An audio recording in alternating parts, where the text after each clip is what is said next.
Welcome to Blue Tinted Glasses, the home of Leicester City talk on YouTube. Fan debates, live watch-alongs, post-match reactions, and all the Foxes banter you could ask for. Subscribe now and see the game through Blue Tinted Glasses. Just into race clear. He's got Jamie Vardy with him. Jamie Vardy sets off. Jamie Vardy! Back here for Darwin. Oh, he scored! An absolute belter!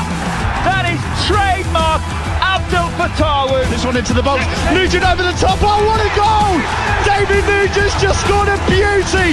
He's made Forest look like fools. Premier League champions 2016. The amazing Leicester City.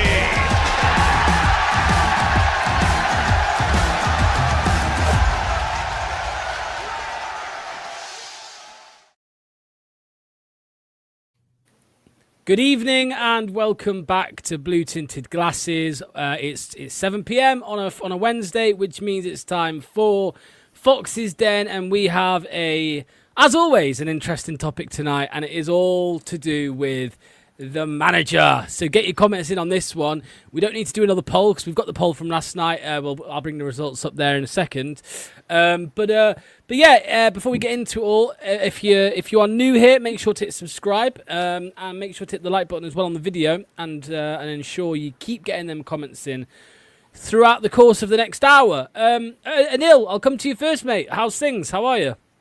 Thank God it's fireworks night because I'm actually seeing something exciting outside, which we're not seeing when we're watching Leicester, but otherwise I'm all good.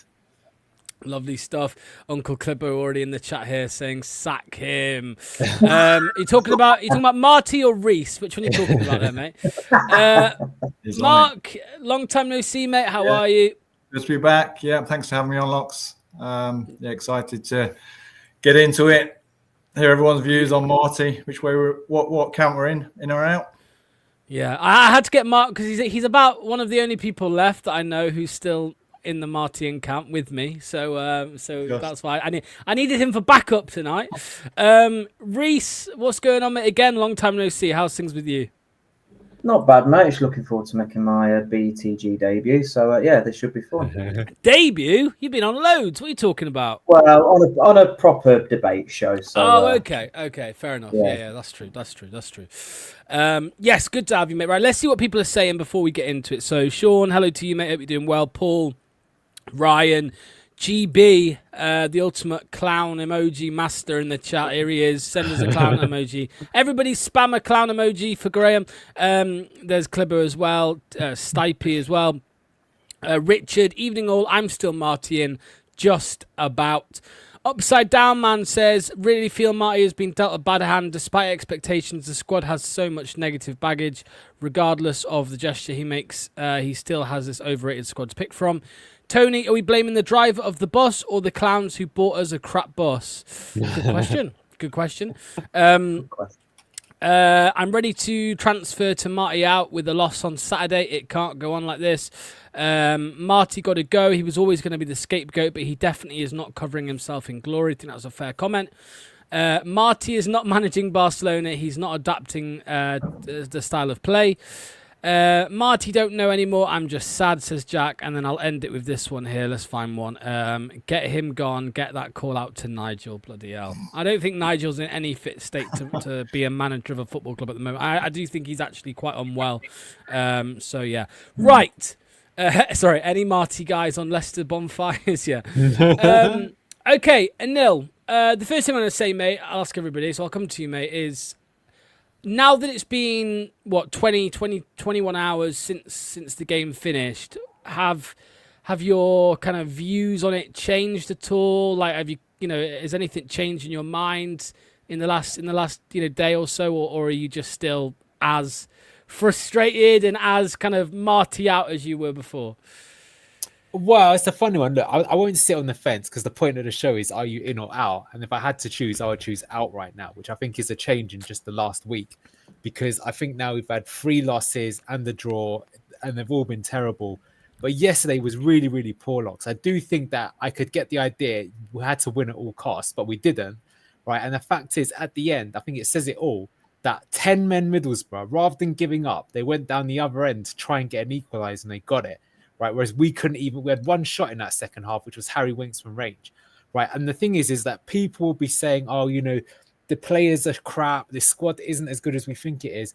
That's true, right? But we actually have played the teams that were in first and second in the league in Coventry and Borough, and we actually should have beaten both of them, and we didn't. So this championship isn't that good, and this squad, even though they are full of bad players, this division also has quite a lot of bad players. So I think if you're just being objective, right, when you've got one of the most expensive squads in the championship in terms of wage budget, right, to be after 14 games in the position that we're in with the performance that we're seeing, not really playing the youth. If you're objective on that, I don't think I'll be honest with you, Locks. Steve Cooper is a better manager than Marty Cifuentes. That's. I'm just stating the facts. All right, I spent hours making a here's how Marty plays analysis presentation. You could not have a better fanboy for what he was trying to do, but you're not seeing it on the pitch. That's just the reality. So I hope I'm wrong. I'd love to eat all my words here. I'd love nothing more for us to go out and just smash another team, right? But do I think we'll see it? No. And in my personal opinion, I don't think it's even the question. I am already predicting that I think he will be gone in the next international break. I think regardless of the result against Norwich, in my opinion, I think he's lucky. I think if Top was there for the last 2 games, he'd already be gone, in my opinion. So, yeah, I would say... If you have to push me... push me, I would say Marty out right now.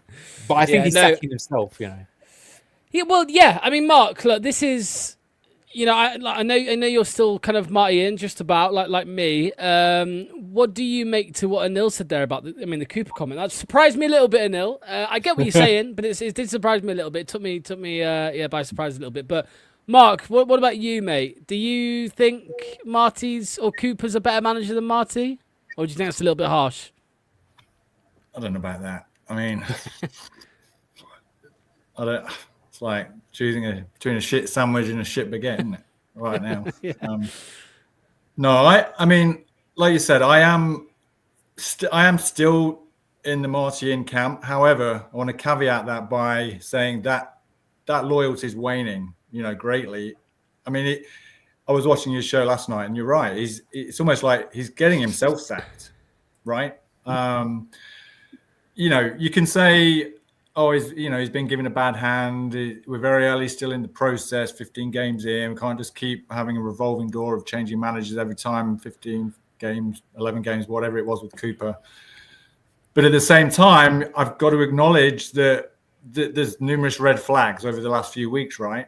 I mean, where is his philosophy of his attacking style of play, right? Where has that been? I don't get why we're setting up so defensively. It's crazy. And some of his team selections, like last night, we all thought, 3 at the back, great. Nelson, Vestergaard, Coley, and it seems like, all right, Coley's at right back. We've got Ayew on the wing where we could. Okay, Monga's not been putting up any trees, right? But you could have had him out there. Could have give Silka Thomas a go. So that was strange. I don't think he's helping his cause, right? And I think the worrying thing is that we're regressing, right? The levels of performance, that identity we all thought watching the preseason games that were high press, attacking, that's non-existent right now. So it's really concerning. I don't know. And ultimately it's a results business, right? We can say what we want. It will just become untenable in the end. It will be like too toxic and the owner's hands will be forced. Yep. With that international break coming up, I think a loss at Norwich, that could be the final nail in his coffin. But it would be hard to see any way back after that, to be honest. Yeah. Reese, over to you, mate. You've been Marty out for quite some time now. How are you feeling, mate? 24 hours on. How are you feeling after that game, after that performance? I was just shocked with how defensively it was set up. I mean, I thought it would be a 3 at the back when I seen a Coley, Vestergaard and Ben Nelson. So I thought, right, bit of a change in system. Might give us a bit more stability, but it made us worse, actually. I mean, a Coley doesn't offer anything offensively as a right back. He's a centre back. Let's just not get away from it. But unfortunately, the other 2 right backs haven't been pulling up any trees, so he had to try something different, but it got worse. It was just there was no battle in the midfield. We were toothless up front. There's just I don't understand what's going. Well, I do understand when you got players on that higher wages, their work rate's just going to go down naturally. And it's like Anil said, 10 men, Middlesbrough, are pushing forward to get an equaliser. Because they're hungry. They want to get to the Premier League. They ain't been to the Premier League in a long time. But when you've got players on that bigger wages, it's hard to get motivated out of bed. Like, someone sent me £1,000 a week. Do I want to get out of bed and stuff? So I think, but unfortunately, he keeps picking these players. And I don't believe in all of this. Well, he has to pick them. I don't believe in that. I don't believe in it at all. I think the likes of Jake Evans, Louis Page, Badialuko, they should at least be in the matchday squad. They should at least be on the bench. Well, Page and Evans are away in Qatar, though. Yeah, that's fair enough. Yeah, that's fair enough. But the previous games, I think they're good enough to be at least on the bench. Graham said here, well observed. If your baseball hat is on the right way, you're Marty in. If it's on backwards, you're Marty out. There you go. They're on the fence now, Reese. You're now. Do that again, Reese. Do that again, Reese. You're now by. You're now by, mate. You're in. Stipe's. Yeah, I mean, Anil, look. Let me talk about this, right? Because it was mentioned by a couple of people about the negativity of how we played, maybe the 11 as well. So the comment here was, I can't find it now, but yeah, I was going to say, Anil, yesterday. Again, we saw Okoli at right back. We saw Jordan Ayew on the left, right? And it felt to me, Anil, quite similar to last season, if you remember, when Ruud van Nistelrooy just decided, right, we're going negative here. We're going to try and not concede as many chances, even though we ended up conceding a lot still. And that's when he went through the phase of Ayew and Bobby Reid, right? And Luke Thomas played a lot and all of this, right? So my question, Anil, is that what you think he did? Do you think he just tried to, it was on purpose yesterday, he wanted to go negative, defensive to try and not concede the first goal, even though we obviously, we drew anyway, right? But it did work in that aspect, Anil. We didn't concede the first goal, but you know what I mean. Do you think it was intentional for him to go that defensive? Yeah, I do. I think it was harking back to the Birmingham game where we did the similar tactic. But the thing is, Locks, I don't have any problems with a team playing counter-attack. More than any other team, maybe in world football, we know that a counter-attack can be pretty effective in terms of getting results as a team. But the thing is, Locks, is there was no counter-attack. That's what I just don't get about it. There was some baffling decisions there, right? And it's not like we don't have a team that's separate. If you wanted to play counter-attack, Locks, you could put Patson Daka, Abdul Fattah, Steffi Mavadid in the team, and you've got one of the fastest front threes in the championship, and you can just keep it tight at the back, pump long balls. You've even got Yannick Vestergaard, who's great at long passing, and that's it. That's a super basic day one strategy you could do in Football Manager that could work, but we didn't do that. So I don't really understand what he was trying to do. And like another thing, right, is that what baffled me yesterday as well is we just couldn't pass the ball. Right now, we have definitely lost a lot of our attacking output, but this was the same team who just 2 years ago in the championship had like 70% possession in most of our games, just completely controlling the game. When Middlesbrough went down to 10 men, that should be game over. They should never touch the ball again. That's when Yannick and Ben Nelson can make 500 passes back and forth amongst one another. That's exactly the point of the time to do that shit. And we didn't do it there. And again, because the team wasn't set up that way, because you've got Casper the Ghost, aka Oliver Skip, in midfield there. You're playing Jordan James out of position. So Harry Winks is trying to be the one baller that we've got to make passes. Can't do it there. So, it's some baffling things. Yeah, like I said, I think if things are going badly, going for like sort of more basic or even 4-4-2 and just be solid, be tight, win the physical battles, that all makes sense. It's actually quite a sensible thing to do. But I don't really feel he did that anyway. And I said this to you just before the watch long Locks, but it's like in what could be your last ever game as manager, you lined up with a left-hand side of Luke Thomas and Jordan Ayew and you put Oliver Skip in the team. That is, that's either genius or mental. And I know which one I think of those two. But I'll give it to you, Mark. Do you not think he was just going for his hardest grafters? Because if you're going for your best team, Oliver Skip gets nowhere near it. But if you're going for your maybe the work rate, Oliver Skip does get in that, in my opinion, over Bouba Samari. Right, he gets in. You can't deny that, Anil. Like Hamza Chowdhury. Well, yeah, you've got Hamza as well, right? Yeah, of course. But do you think that's what he was doing, Mark? Do you think he was maybe going for the grafters? It seems you can only put, and I'm trying to think of another reason why he would do that, right? Other than that, but I agree with Chowdhury. I'd rather have seen them in, because prior to last night, yeah, there was a bit more fight, a bit more last night. That's pretty much all you could take from it, right? But I said before, stick Hamza in. At least he'll put a tackle in, right? But it was just concerning to me, just touching on what Anil said. And I saw last night, it was alarming, that attacking threat stat you brought up, Anil, last night. How much of that match we were penned in. And that's alarming. I mean, it's like Middlesbrough were making us look like we were playing against a top half Premier League side, how they were just penned us in. And again, when we, like you just said, when we went down to 10 men, game management. I mean, it should have been a lot just to knock the ball around, keep possession. But no, we were like giving the ball away. And that's been happening so much already this season. Some of our turnovers, and that's the one. Look at that. That's a horror show. Yeah. I keep saying, look at the red card and look what happened after it. It should have gone the other way, shouldn't it? Yeah. Totally. And let's not make any bones about it. I mean, Middlesbrough, they dominated that game, and those stats show it, right? If we hadn't got that small margins, right, but that penalty, we would have got booed off again that half.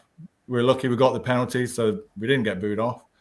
And then we get, you think, okay, they're going to go in now. It's going to get them up, and no. What did we get second half? Fucking shit show. Yeah. I mean, to be first, we normally bash Dorco. I will say I actually don't think Thomas did have the worst of games yesterday. By the way, I think his set piece is some of his balls in that one for Tara. He should have done better with that header for sure.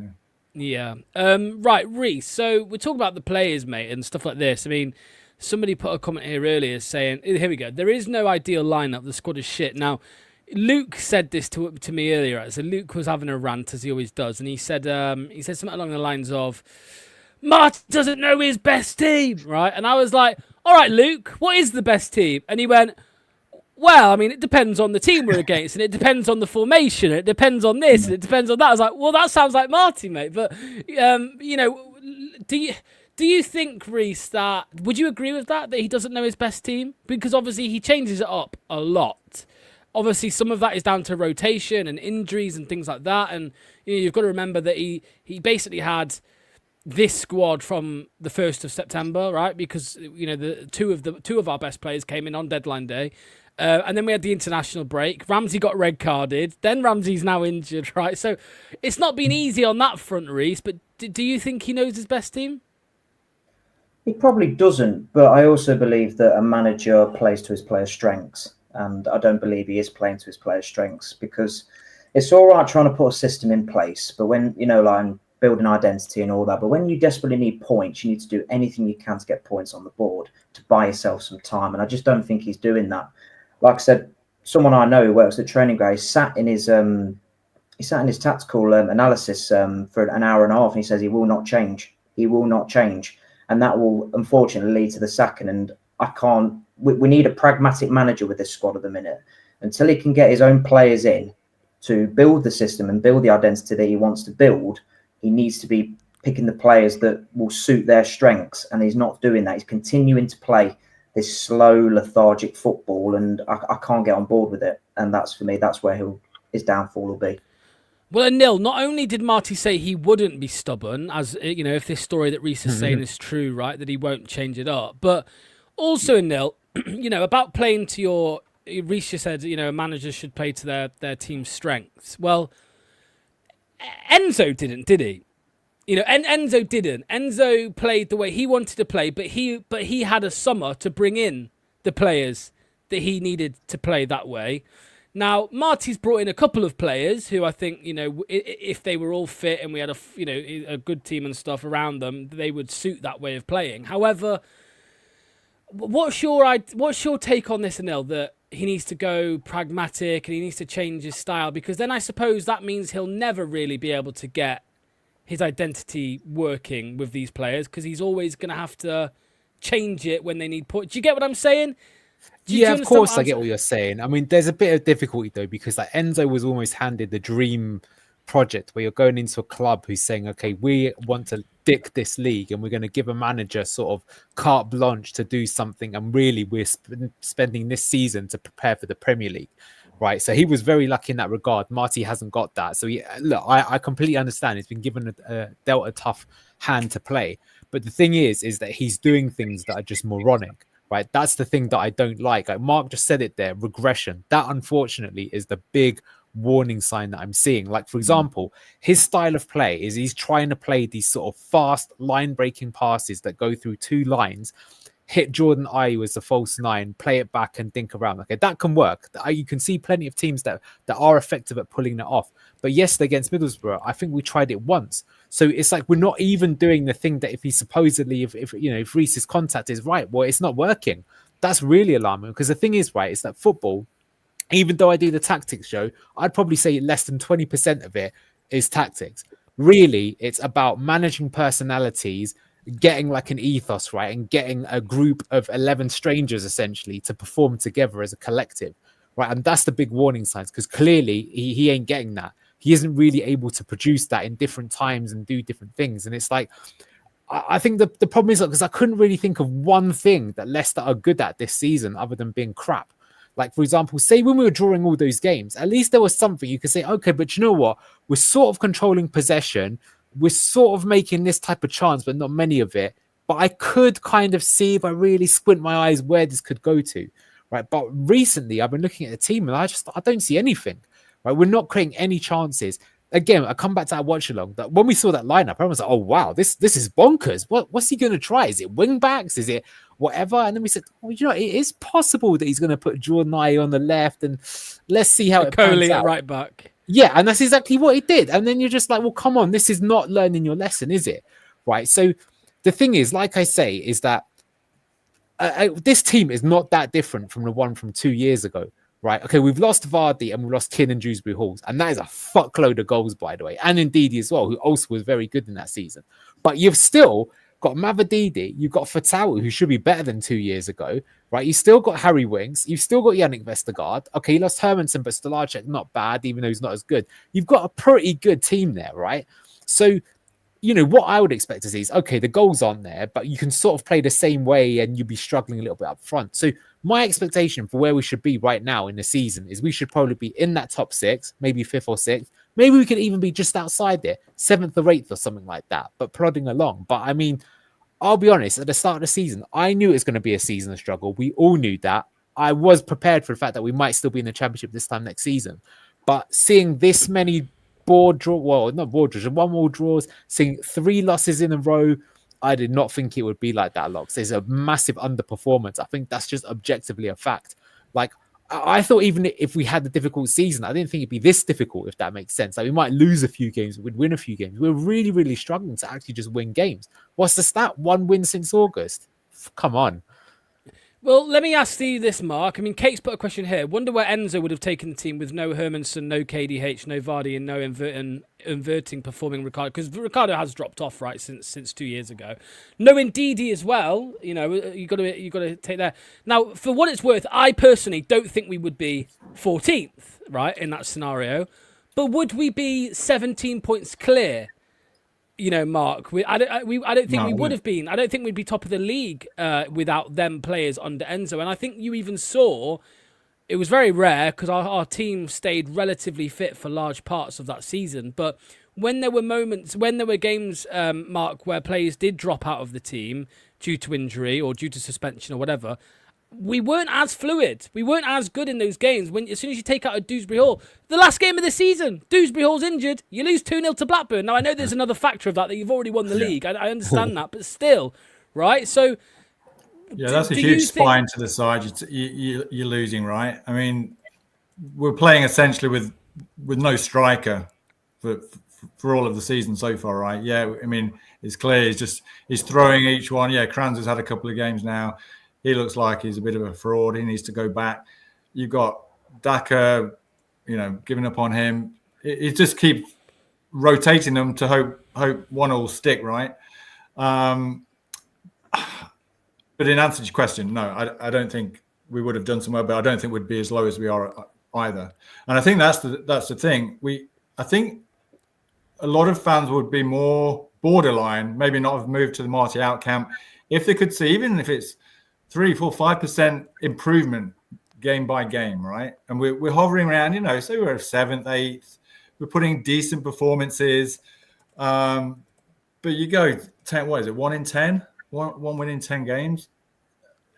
On top of the performances, the bad decisions, the strange decisions, right? The lack of fight that we've seen in a lot of the games. So of course, then you're going to question, obviously, all right, what's it? His motivational, his man management. What's he doing there behind the scenes? Something's not right. Something's that we're not seeing that progression. So I can fully understand so many people now are Marti Out. I totally get it. I really do. And I'm almost there. Let me tell you. It's just my take on it is that, okay, well, that's all well and good, but then who do you bring in? Who's going to get these players working? Who's out there currently? I mean, you've got bottom end Wolves in the Premier League. They're looking at we're in for Gary O'Neill, Rob Edwards. So if that's who they're going in for, who's going to be interested in us? You'd have to say, Mark, that our list is, will be, if he goes, will be even more depressing than it was in the summer, and it was pretty depressing in the summer, right? I mean, looking at Rob Edwards too, right? If we'd have taken Rob Edwards, there would have been uproar last year. So you got to be, some are saying, "Oh, he's a still good manager because Southampton were crap." But Marty's not a good manager because we're crap. You can't have it both ways. And yeah. Go on, say that again, Mark, because you said it in the group chat earlier. Go on. Well, no, someone made a comment that, I'd take Will Still. He's still a good manager, but it's just that Southampton are crap. I'm like, well, hang on a minute. But could the same not be said for Marty and Leicester? It's like, you can't, and I get it, that maybe our squad, our players are a better fit for Will Still's style. Maybe. It's a big maybe, right? You go in for him, that'd be a huge risk. I know any appointment's a risk, but can you imagine if he flops after 5 games just as bad? That's the thing. That's my concern. It's a revolving door. Do we just? Yeah. Is it better just to write this season off, as long as we stay out, of course? I mean, and then, get a transfer window in, and I don't know. It's getting but like you said, it becomes untenable, doesn't it? Before I come to Anil, I mean, Reece, let me ask you, how big do you think the gap is in quality in this squad compared to 2 years ago? Because again, I see people say, Reece, well, you've only lost Vardy, Kiernan, and Didi, but that's 3 fucking big players, right? That's three big players, 3 of the best players in the Championship, right? 3 of. So, go on, mate. It is, but Marty had a reputation for being a pragmatic manager at QPR. With the teams that he come up against. How he did a thing about how he beat Leeds. He sat in a mid block, this very compact. So I thought, right, this could be a good manager to be dominant in certain games, but then be pragmatic in other games where I thought he'd be a perfect fit for the Premier League. But he's not. He's just stuck to his one. This is the way we're playing. Blah blah blah. Yeah, don't get me wrong. The quality is huge, but we can't change what's happened. With Enzo, yeah, he had the perfect scenario. He had loads of money to spend, whereas Marty knew he weren't going to have money to spend. It was a sell before we could buy. So it was always a completely different scenario to what Marty is coming into compared to what Enzo was coming into. So it's a bit of it's not a nothing argument, but I just don't see where people are coming from with that, to be fair. Go on, Anil. I'll hand to you, mate. Just about the difference between 2 years ago and this year, Anil. Yeah, the thing is, I would push back on that slightly because Enzo came up with some creative solutions, especially early on in that season, right? So he got a lot of goals out of Casey McAteer, who's considered not good enough for Leicester. He got Wanya Marcel scoring.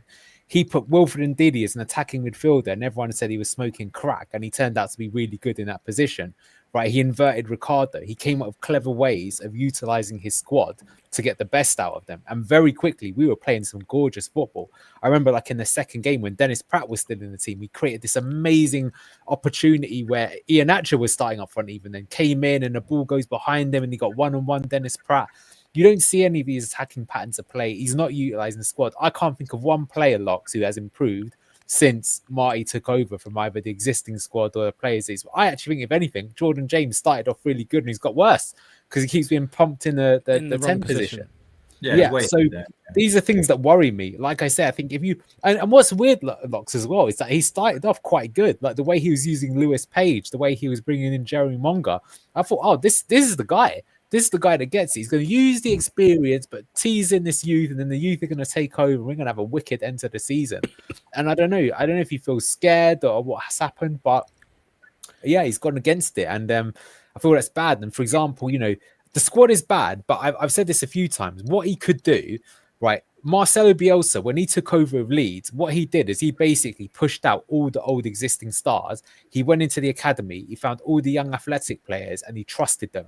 And he put them all into the team. And he came up with a very high intensity, murder ball style that works when you've got young players who are willing to run themselves into the ground because they're desperate to be professional players. And that launched the careers of players like Calvin Phillips and other people, and he got them promoted, etc., etc. So the thing is even though he's been one of our most consistent defenders this season, Yannick Vestergaard, we said at the start of the season, if you want to play high pressing style, you can't have him in the team. You could put Bade Aluko, Ben Nelson, Caleb Okoli in the team. You could tell the team to push way up, right? Get right in the other team's faces and fight. That's what Bielsa did. Yeah, of course, you're going to concede the odd goal when it goes over the top and you can't get back.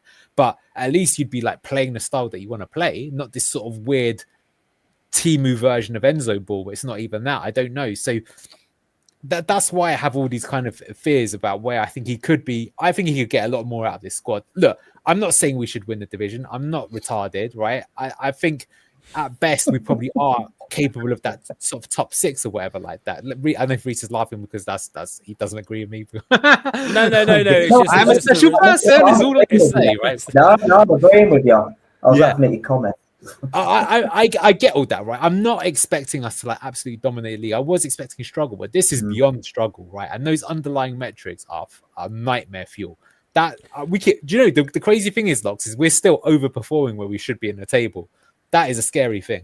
So, but I would say though, Anil, as well, just on that Enzo talk, like he spent 30 million in the Championship, and he also had 2 players, and I'm going to name 2 here. I know there's more, but he had Jamie Vardy and Kiernan Dewsbury Hall, who both absolutely adored the club and said themselves, right, I'm getting this team back. I'm getting this team back to the Premier League.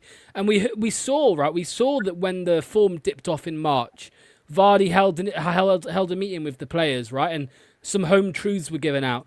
Do we have any of them players in this squad? We don't. No. We do not have a single player in that squad that I think would give absolutely, even Luke Thomas, even Hamza. I know they're local and I know they've come through the academy, but they're not really players that have had.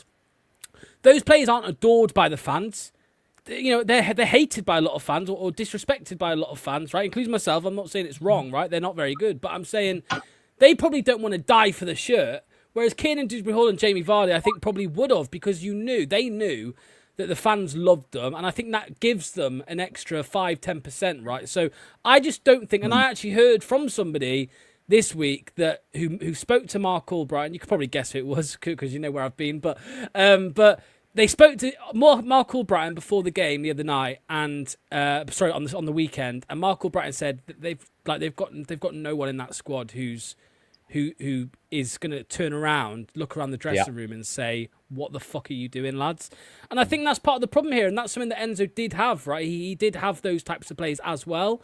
So that's also he's also got that problem. Personality a little bit, right? Or, you can instill that like a Nigel Pearson type. That, I think, was the problem with going... Like, Marty, to his detriment, seems like a nice guy, and I'm not sure that's the right... Almost too nice, I think, right? Yes. So you're missing someone in that dressing room that's going to... Nice guys finish last.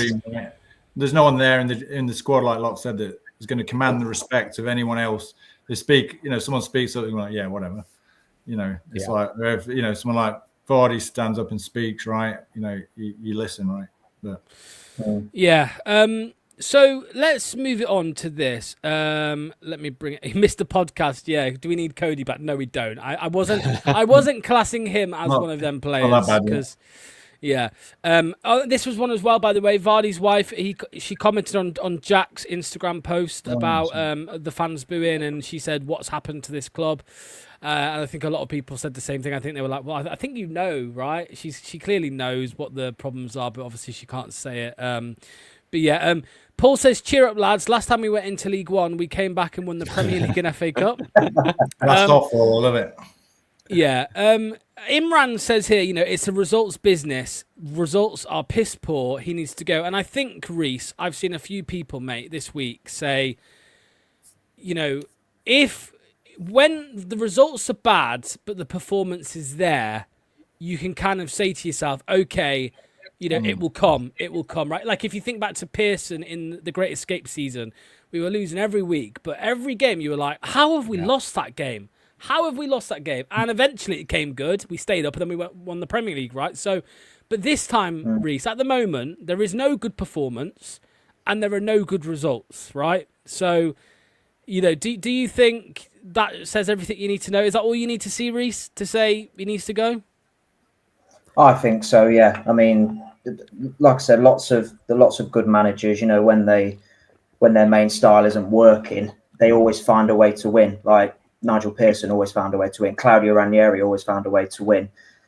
Unfortunately, I just see football is all about winning, no matter what football you play. Like Claudio Ranieri won the league playing counter-attacking football. It's all about winning. So unfortunately, yeah, I mean, there have been some okay performances in there at the start of the season, but it's just faded off quickly. And I think and people keep forgetting this, we've got a -9 point deduction coming soon. So we need as many points on the board as we can, and unfortunately, we're not getting. That's why. Is that confirmed? Is that an inside information? Is that confirmed? 9 points. Well, it's the number. It's the number being touted about. So I'm just going off what Sky Sports are saying and whatnot. No, that's not an inside number, unfortunately, lads. I would give it you if I had it. But no, I was going to say normally anything Clibber or Reese say, I would take that with a very large pinch of salt because they've been known to get things right. So that's there you go. But go on, carry on, Reese, carry on. No, it's all right. No, it's okay. Like I said, I mean, Steve said it the other night. We might have 2 point deductions coming. So, and we need points on the board. And I was really concerned. The game that made me turn was the Wrexham game for me. Thinking we're getting too many draws. We need points on the board. And if we get the point deduction now, we'll be in the bottom 3. And then you can tell that these players will just fall flat on their arse and go, I can't be arsed. I'm not bothered anymore. And these players are not going to die with you in a trench, in a war. That's the problem we've got. That's what I said the other day, Reese, on the platform. That's the scary thing, right? Because they're already not fighting, playing. Yeah, again, a bit more effort last night, but that's a given. It should be anyway, right? You get these in a relegation fight. The majority, we already saw their efforts last season, right? So it's going to be on a par with that. So yeah, once we're down there, then we're really in a mess then. Right. Here's the fun one. Are you ready? Here's the fun one. I've got to go to a Nil and Reese with these first because they're the ones who want the manager gone. So the question, lads. Hold on, I'm going to find it. Here we go. My question is, can another manager do better? If so, who and how? Now, I'm going to be honest, Anil, from all the chat, all the comments and people's views that I'm seeing online, the way they're talking about it, even tonight, talking about being pragmatic, it's giving me the Gary O'Neill vibe, what people are saying. So can you answer this? And I know in the summer, people lost their heads. Manny was like, oh, you can't make me pick a manager. I'm not the director of football. But Anil, if you had to, who is your manager? Who is the next manager? What type of manager will it be? Well, first, I can say it's a very good question because obviously the elephant in the room is that it's the problems at this club are way beyond the manager, right? That's how we've ended up with a manager that was appointed late and had to pay his own way to be here, which is just think about how ridiculous that sounds, right? Of all that time that we had, knowing that Van Nistelrooy was not going to be the manager. To answer your question, if I had to pick someone, I'd actually pick Michael Carrick. Why would I pick him? Because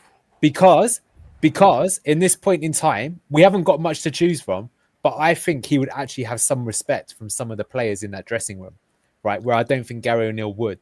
Because Michael Carrick actually won stuff as a player. He played for a top team. He's okay in the championship.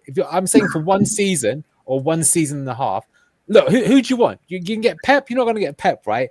I'm trying to be realistic. So I think it probably would be Gary O'Neill, though. But I think he was already offered the job and he realised it was a stupid job to take and he turned his back. So you can probably end up with Andy King. But of the very bad options that are out there, he's probably the only one I could think of. Maybe it could work, but I'm not saying it's a good option. Neil, yeah, I would say, Neil. Obviously, with you think that players would commend respect for Michael Carrick for what he's achieved in the game. Could you not say the same about Ruud van Nistelrooy, a world-class striker in his heyday? Yeah, that's fair enough. That's fair enough. But I mean, look, I guess what I'm saying is I don't think this manager is performing. I think he's going to go anyway. But I don't have a good suggestion to do. I think that's why I think it's a great question.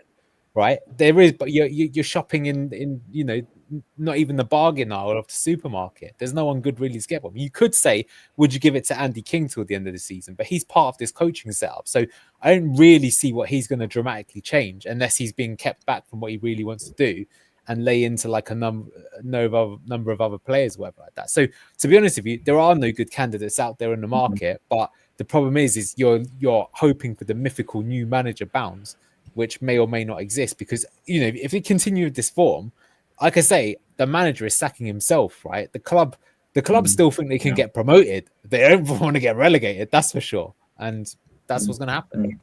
And let's be honest, when it comes to just quickly, just when it comes to management, what do we know? The majority wanted Marti in, right? None of us wanted Dyche for obvious reasons. Is it a Premier League club? Granted, not pulling up any trees. Gary O'Neill we didn't want. Wolves just tried to, for some reason, after sacking him, wanted to take him back.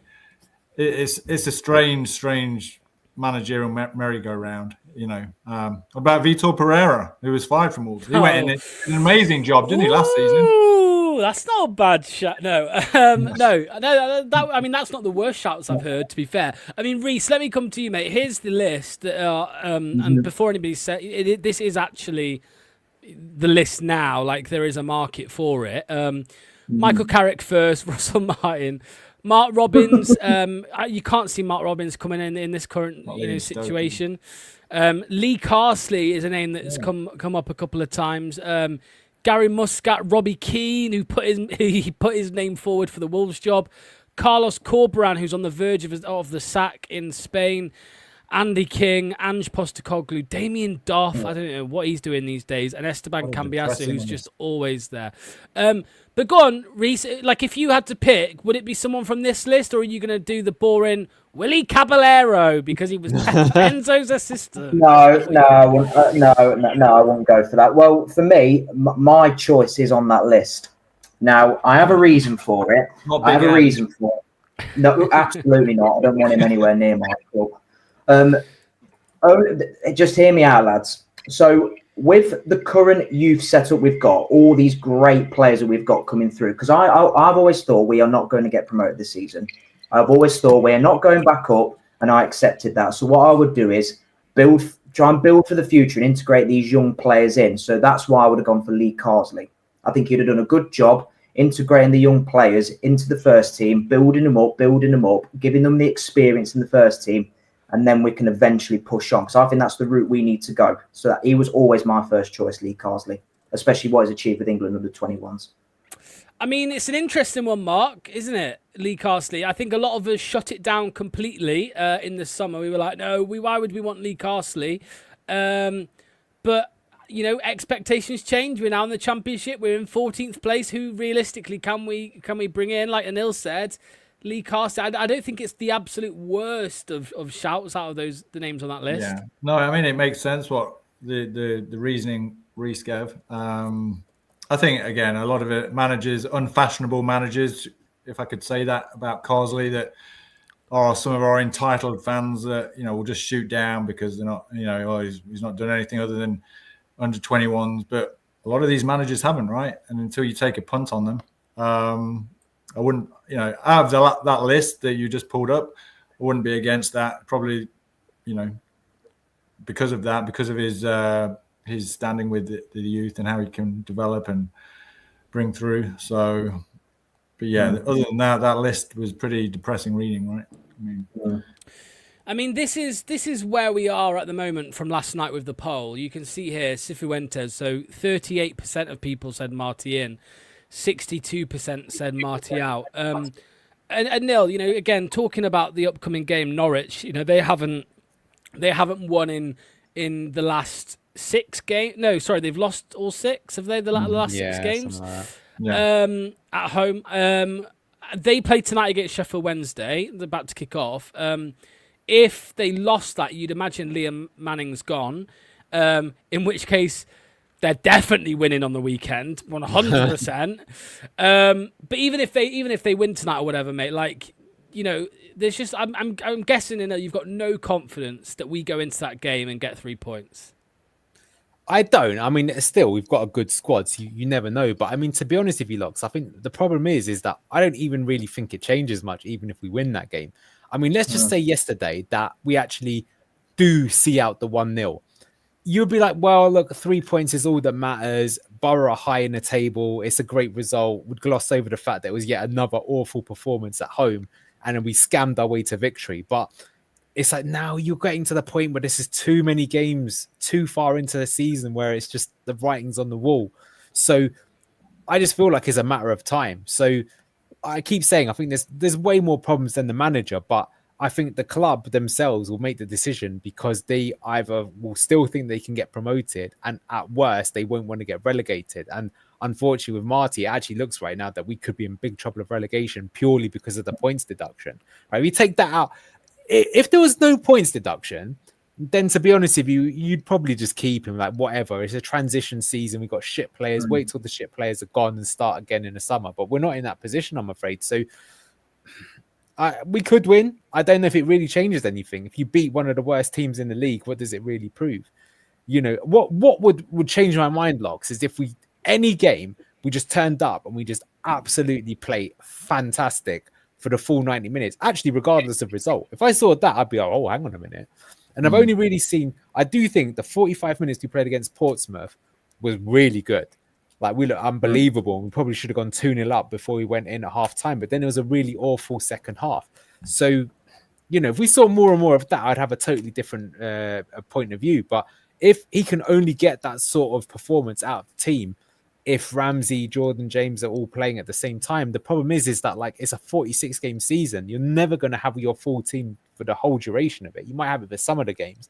And in Aaron Ramsey, you're signing a player who's literally coming off the back of a massive injury. So even if we can get a tune out of him, I think it's unrealistic, like Ricardo Pereira, to think that player can play every single game and take you to the league. So sorry, I'm rambling, but I don't know. I actually think it might be a draw against Norwich, but I know. I think win, loss, or draw. I'm not really sure it matters. Well, no, you say it doesn't matter. I mean, Mark, yeah. I think it does matter, and the reason I say I think it does matter is when I say it does matter, I mean more the decision. There is no way with how this board operates, Mark, that we win against Norwich, even if it's shit, 1-0 or 2-1, last minute win or whatever it is, terrible football. In my opinion, there's no way that they sack him after a win. So that means then we've got 2 weeks of the international break, right? Or a week of the international break. So, what's your take on it, Mark? Like, do you think he will be sacked if we don't win? I think it's a tough one. I see what Anna was saying in terms of it doesn't matter. I think it would just be a stay of execution more than anything for him. It'd just be probably drawing out the inevitable ultimately, right? Unless they put in some sort of performance, but I don't see how that happens given the dross we've seen the last 8, 9, 10 games, right? A good half of Portsmouth, but then utter shambles second half, complete drop off. So like I said earlier, I think if they lose to Norwich, I think that could be the final nail in his coffin. But vice versa, if they somehow pull off a win, even a draw, I think, keeps him in. I think the board would be like, oh, that could be the turning point. It's not a loss; it's an away draw point. 2 weeks now to work on whatever it is and on the training pitch. So yeah, it will be interesting to see what Norwich do tonight, Sheffield Wednesday, because again, I kind of want them to win that to keep Manning in a job. I feel if they lose that, we don't want any new manager bounce on at the weekend. Well, they won't have a new manager in by then, but regardless, once the manager goes out, I think they're going to sack Manning anyway. I mean, I think for them as well, I think if they win the next 2 games, I reckon they'll still sack him. It just feels inevitable to me. That's horrendous. It's known. Watch Benjamin Bloom's channel. This window that's coming up is like notorious in the Championship for sackings, because this is the window that you sack your manager. They have enough time before the January transfer window and you can change it. So it's like if you look in the Championship, most managers, they have a very, short shelf life for this reason, because this is the biggest thing, and it's happened so many times in the past. Steve Cooper came in, got Forest up from doing that. Michael Carrick got them to the playoff finals. Many teams have completely changed their fortunes in this this international break that's coming up. Yeah. Reese, let me ask you, mate, how do you feel about that then? One more game before the international break. Because there's no evidence that this is going to happen. But Reese, if he did change it up a little bit, maybe we do finally see a change in formation and we do go out and win, would you still want him gone, Reese? Or because you can excuse the board in that scenario. You could excuse the board for thinking, okay, as Mark said, that could be a turning point. That could be a turning point if he does change the formation and we play well and he gets a win. It's a big if, but it could put my mind to rest a little bit, because I'm thinking, right, his pragmatic style's coming out from what he did at QPR, and that's what made him successful, and that's what made him get the Leicester job. So, I thought it would be a 3-5-2 against Middlesbrough, but it weren't. It was the same. It was 4-3-3. So I think he has to go to a back. If he changed it to a back 3-5-2, go with Daka or whoever else up front, 2 strikers. Then okay, I can see something. I can work, I can sort of work with it, but I don't think he will change it. I mean, he's proven after 1 win in 10, he's not willing to change it. So I think that's the answer, really. Everyone knows, really. But if he did, I would maybe go, okay, fair play. You've rectified your mistakes. We've got to win. Maybe we'll see another game, but it depends how he goes the next game as well. Can't be just for one game. You think he goes with the same formation at weekend? It'd be a Coley right back. He cannot play that formation with a Coley right back. It doesn't. If he wants to play, because he's always said he wants his fullbacks inverting. You're not going to get that with Caleb Okoli. You're not going to get that with Luke Thomas. You're not going to get the style he wants with Norwich are losing. Oh, bloody hell. Right. Wow. five minutes in and Norwich are really down terrible, to aren't they? Sheffield Wednesday. Oh, God. Wow. Hey, don't forget, lads, Liam Manning was one on the club shortlist apparently in the summer. Yeah, we'll take him. Was he at Bristol City last season? Was he at Bristol City? Yeah. Right. Yeah. Done well with them, Barry Bannon with the goal there for Sheffield Wednesday. 10 wins in 51 competitive league games now. I think it's more than the. Yeah, for sure. More than the manager now. Agree. Yeah. Agree. Well, this is a follow-up, Anil, because you've said so yourself. Like, what will change? What will change? Because, yes, we can play a different formation. Yes, we can maybe select a few different players. Yes, we can. The directness, whatever the style of play. But at the end of the day, we still have in the large part a bunch of players that just aren't asked half the time. Yeah. And what can any manager really do with that?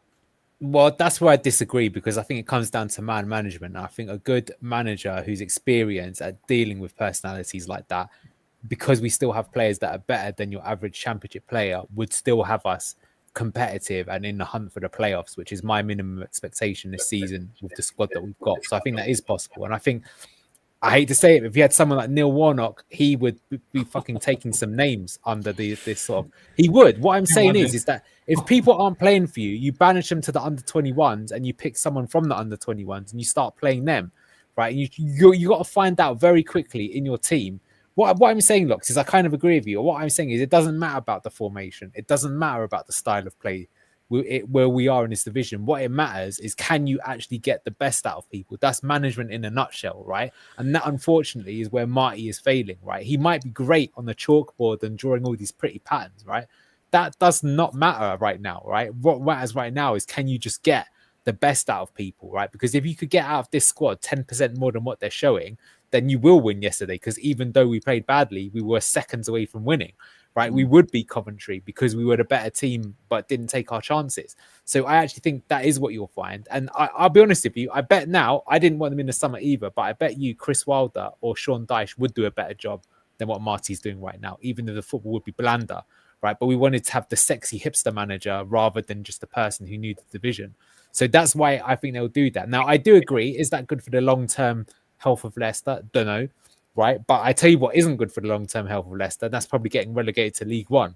Unless you've got some crackpot theory that we're going to do a Birmingham, get relegated to League One, spend 100 million on players, and then try and double, which I don't know. It's not the craziest take I've ever heard, right? But for that reason, I think you could get that. And yeah, like I say, I'm not saying that if we change the manager, all of a sudden I expect us to be winning game after game after game. But at the moment, I think we're losing game after game or drawing games after game. And then it just you just look out there on the pitch and the body language, and to me, it just seems like a massive disconnect.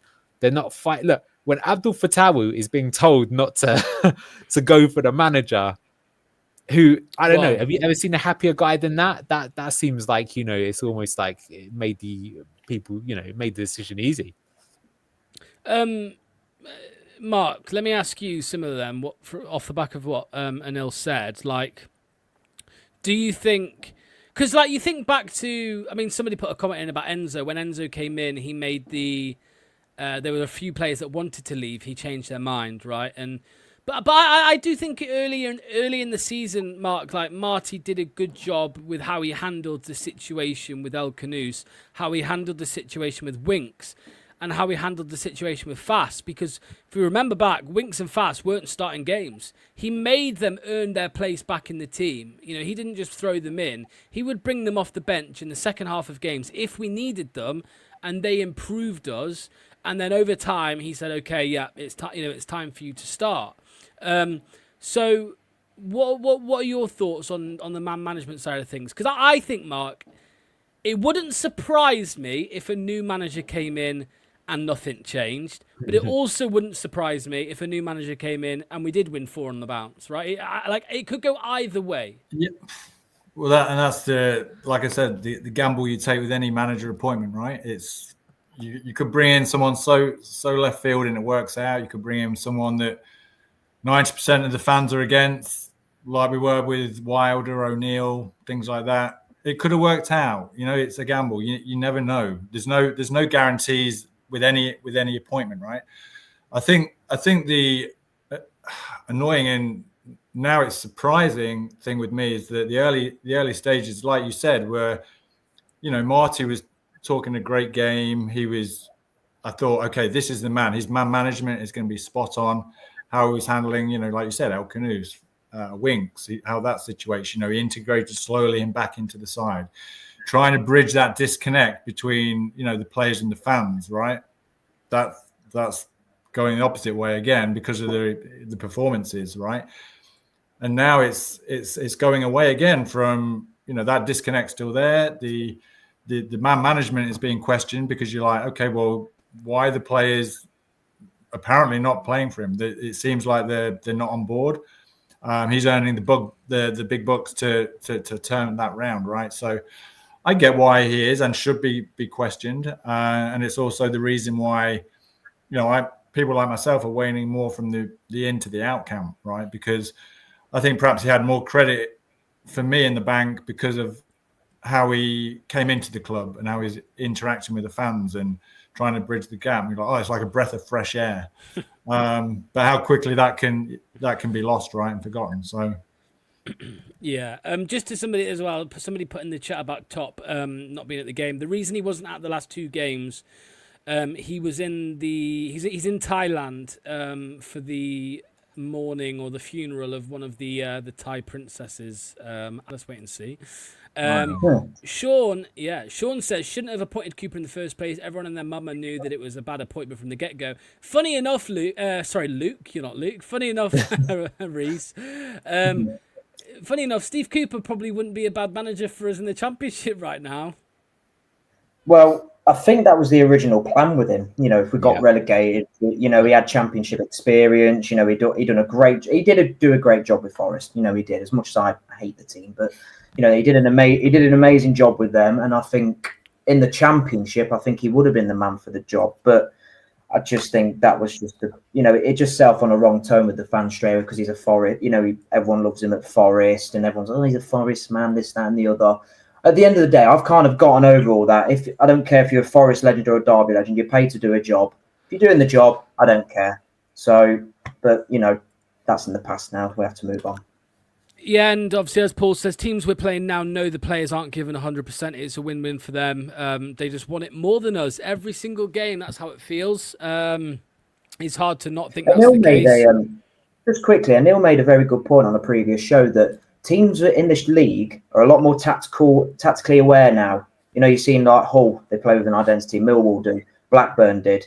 Whereas when we dominated the league with Enzo, they were just 10 men, take a point, get out of here. Now they attack the game.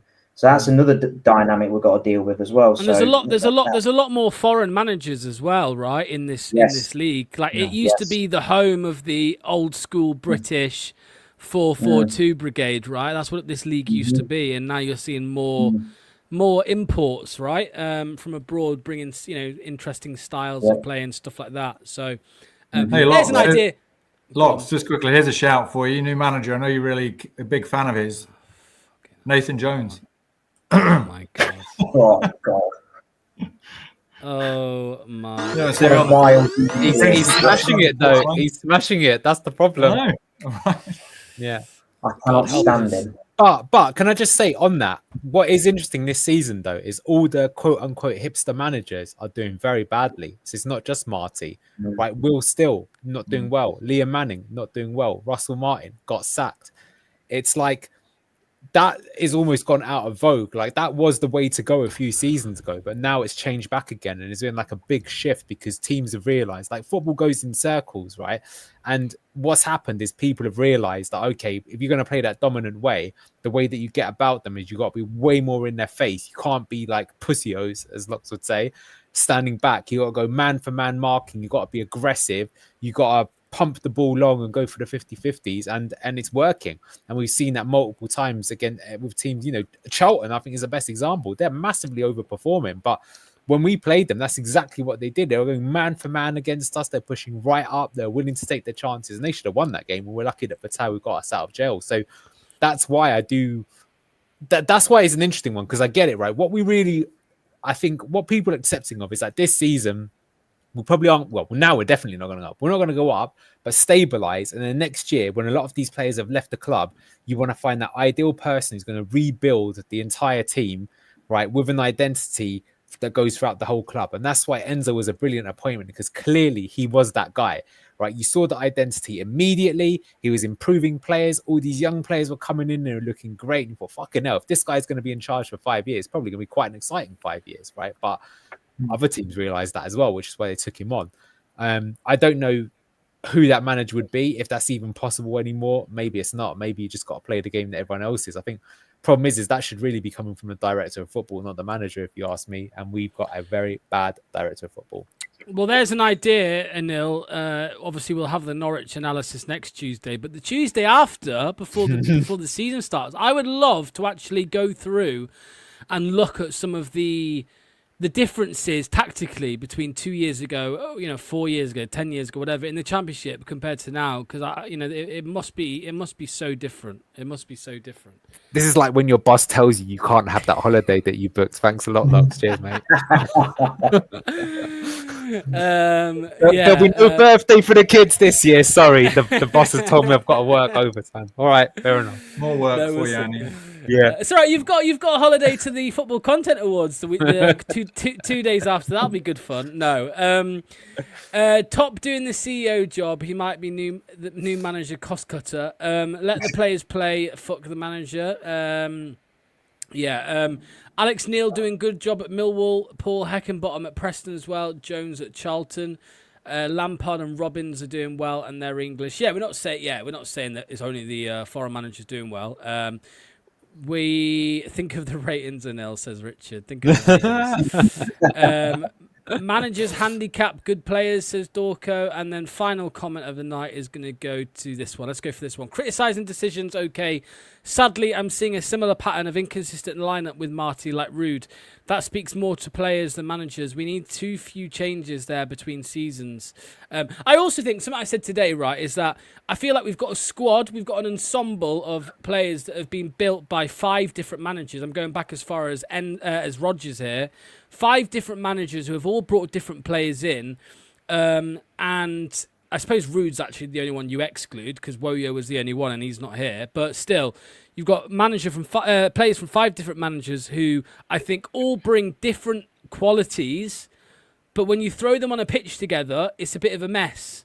And I think that is one of our big problems. So, yeah, try finding a manager that can deal with that. So, good job. I mean, look, they haven't really done anything to show us that they're going to find the right man if Marti's sacked. Maybe someone like Gary O'Neill is just the safest pair of hands for it. I disagree with anybody who tries to tell me Andy King is the safest pair of hands. That is the last thing I want to see because I get it. Yeah, but I don't know if you watch Marty on the touchline, guys, but Andy King is like constantly giving Marty words in his ear. It's basically like Andy King's the manager half the time, and that's not really doing anything for us either. So I just don't want Andy King. I think he did well in the summer when we had that little stopgap and he got the fitness up, which Marty's kind of flatlined, I think, a little bit. But I don't know. We'll talk about the next manager when Marty does get sacked. But for now, that'll be fun. We look ahead to another 90 minutes of Marty Ball on Saturday at 3 o'clock. Yeah, no, I'm going. I can't wait. Pray for me, lads. I'm going. Yeah, yeah.